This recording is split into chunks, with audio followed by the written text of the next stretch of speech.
Katelin keniorzierez a redadek evit breiz a bez. Hag aze ma oud relia a redadek di baoe penkenta?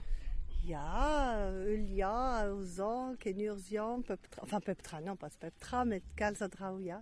Hag a brao, sapre defi eo bewech, sapre tol, hag skuizuse me ken plijus bewech, e deudem dro, evit kregi en dro goude prontat diskuiz.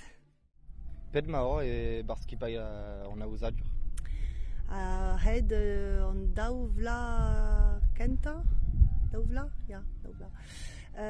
Pemzek ugen benag war an dachen da vat, hag pa da redadek, ba eguyonez nous on kemat.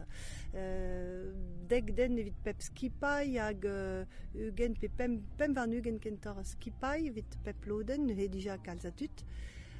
Goudeze tut hag a ravar droive a gwelioù, a hed an ent, hag toliouker, hag tut vel dor ive, hag a heul, hag a labour evit a henti, hag a kalzatut. Eguyonez nous o ket tre rand, pe var rand, marteze muor. Desel dite aze o tostechu a redadek, desel diwar, pet a zo war vezet penons peus kavet a redadekman. Plijus, chans an eus bet gant an amzer, e rio vo brao an amzer, hag tut toliouker a zo bet, dvenet meus gwelet c'hwerkant bugel o redek, c'hoazon meus gwelet tut dirolet a bem ar mintin deus beure hag o redek an plijadur, diouz an noz tut o redek levenez ganto, An bilans vo gret meus ket gwelet pep tra ken ebet hag gant a skedennoù e tisoloin ivet traoù, me klevet meus komz penaos tud a rea youlvat deus kontet din traoù fentus hag e vo brao eskem hag gouzout muor goude gant ar bilans. Deus tagan eo bet tizet ar pal da la rede hag eo bet gwerzhen an 0 km a jou peget.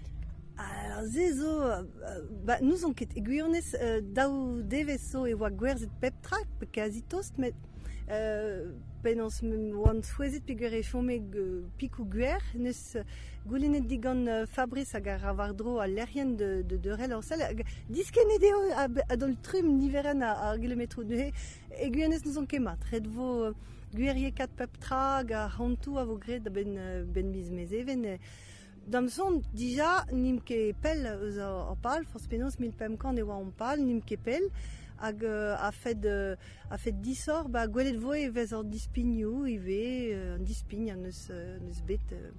Michans e vo tizet pal an arrant, me ne ke, ouspen an arrant apez a gont eo a plejadur, hag ze damson eo bet tizet ar pal ze zo bet tizet gant plejadur vid an dut, plejadur vid ar brezonek, lakat varvel. Ze prestou da ober a ben daouvla? Ja, dem sonj, ja, me ya red vo diskuiz nan eus tran tammik. Ya, me preston, ya, ken plijize.